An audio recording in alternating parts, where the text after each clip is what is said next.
نحمده ونصلي ونسلم على رسوله الكريم أما بعد فأعوذ بالله من الشيطان الرجيم بسم الله الرحمن الرحيم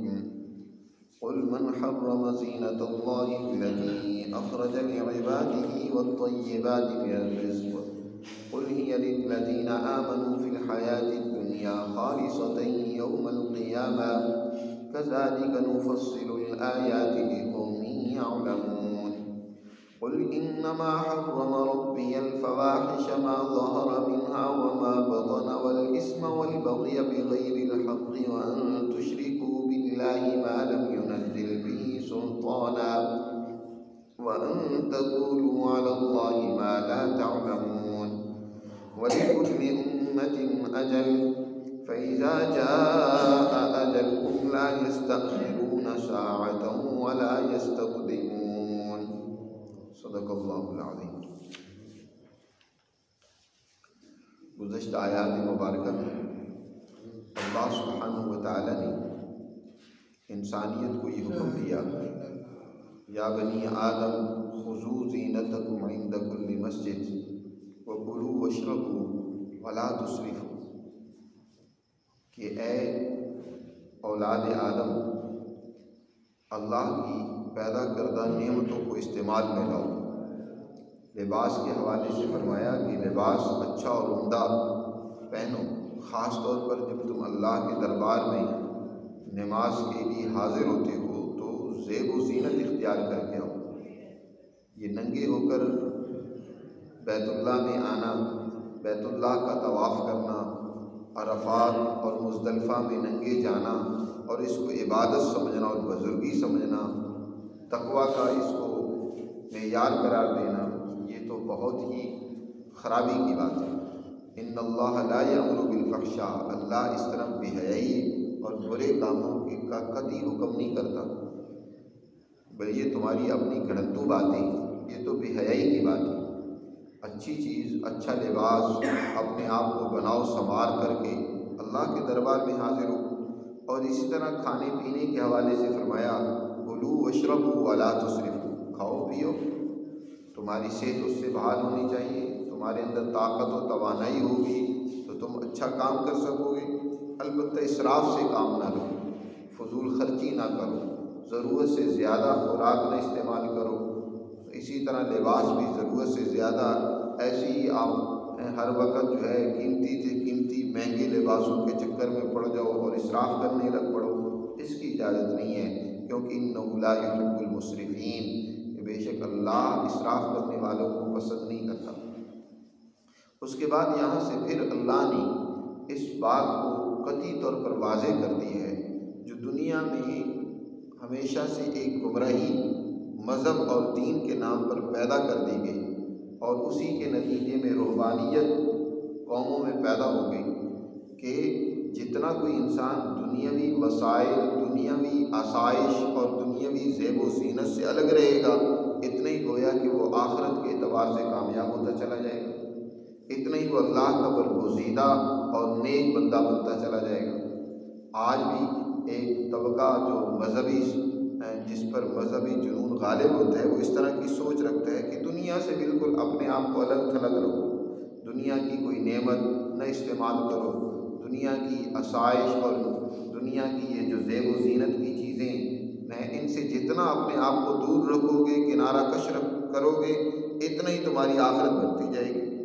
اللہ نے اس ذہنیت کا قطعی طور پر یہاں انکار کر دیا اور اس کے بارے میں فرمایا قل من حرم زینت اللہ التي اخرج لعباده والطیبات من الرزق، اے پیغمبر پوچھئے کس نے حرام کیے ہے زینت اللہ، خدا کی پیدا کی زیب و زینت کی جو چیزیں ہیں ان کو کس نے حرام کیا ہے کہ تمہارے لیے حرام ہے، ان کا استعمال کرو گے تو تم اللہ کے برگزیدہ نہیں بن سکتے۔ دیکھو یہ دنیا کی آرائش کی چیزیں، جو سہولت کی چیزیں ہیں، ان کو اللہ نے یہاں سب سے پہلے تو زینت اللہ قرار دیا کہ یہ اللہ کی پیدا کردہ زیب و زینت کی چیزیں ہیں، اور پھر ساتھ یہ سوال کیا ہے کہ بتاؤ من حرم، کس نے اس کو حرام کیا؟ اللہ نے تو کوئی نہیں حرام کیا یہ چیزیں۔ یہ بزرگی تم نے سمجھ لی ہے کہ ہم جتنا بالکل دنیا سے اپنے آپ کو الگ تھلگ رکھو گے اتنا ہمارے لیے جو ہے بزرگی بن جائے گی، ہم نیک ہو جائیں گے، نہیں نہیں، اللہ نے تو کوئی اس کو معیار قرار نہیں دیا۔ من حرم زینت اللہ التی اخرج لعبادہ،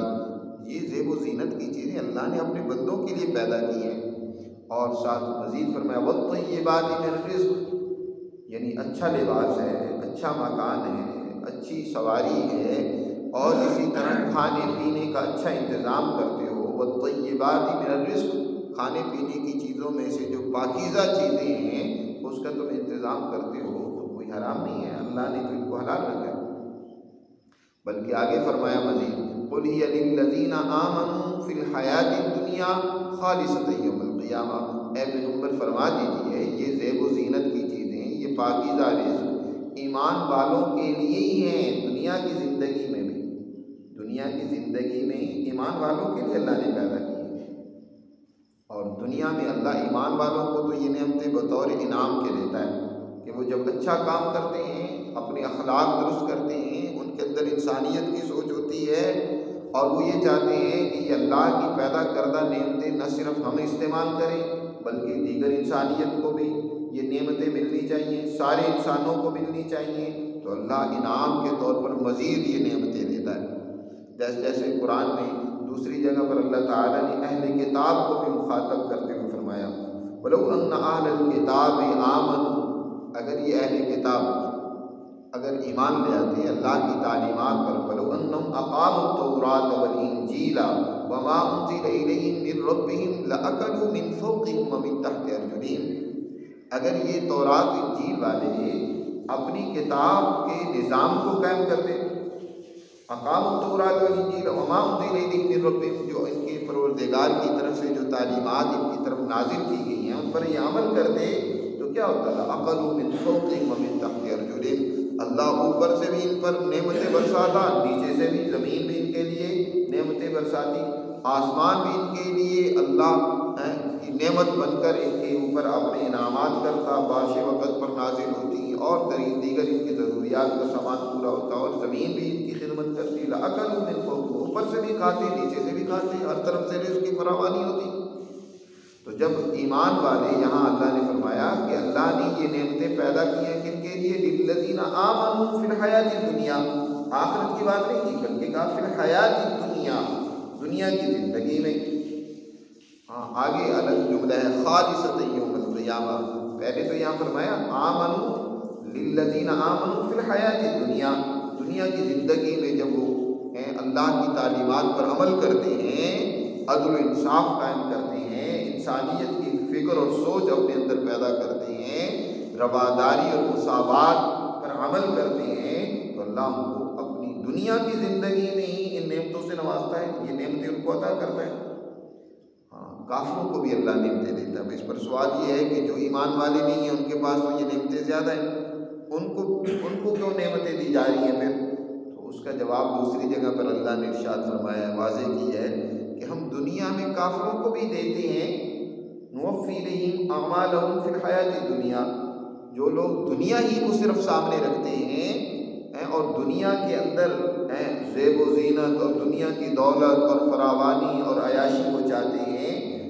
دنیا میں بھی ان کو دیتے ہیں لیکن بطور استدراج کے، بطور امہال اور مہلت کے، ان کے لیے انعام نہیں ہوتا، ان کے لیے مہلت ہوتی ہے، ان کو ڈھیل دی جا رہی ہوتی ہے کہ دیکھتے ہیں یہ مزید کیا کرتا ہے۔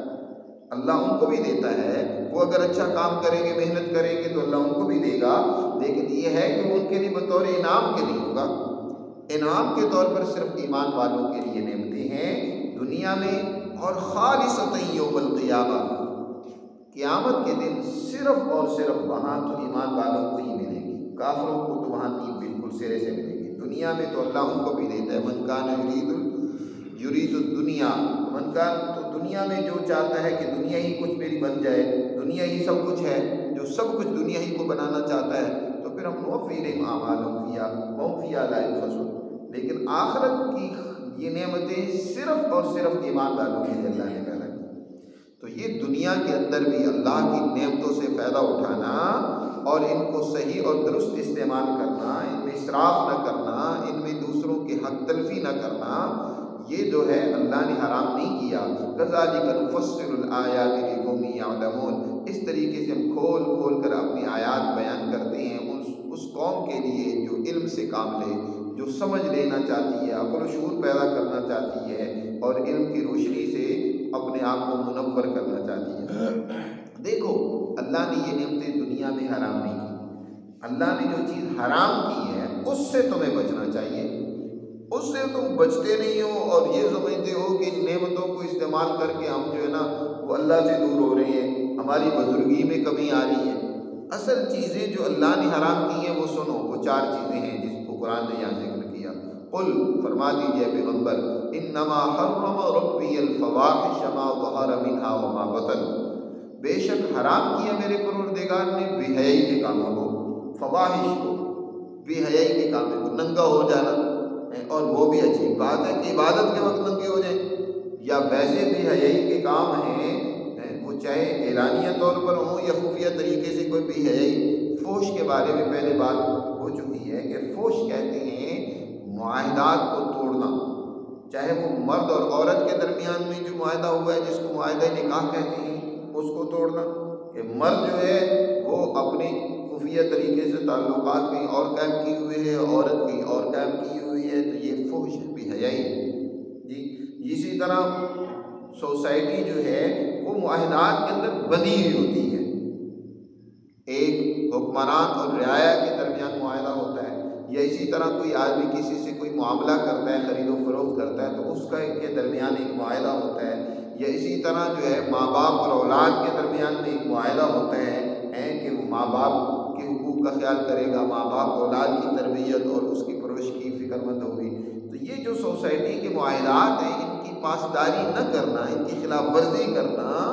یہ فحش ہے۔ اللہ نے تم پر فحش کو حرام کی ہے، وہ چاہے اعلانیہ ہو چاہے خفیہ ہو۔ اور دوسری چیز جس کو اللہ نے حرام کیا وہ الاسم،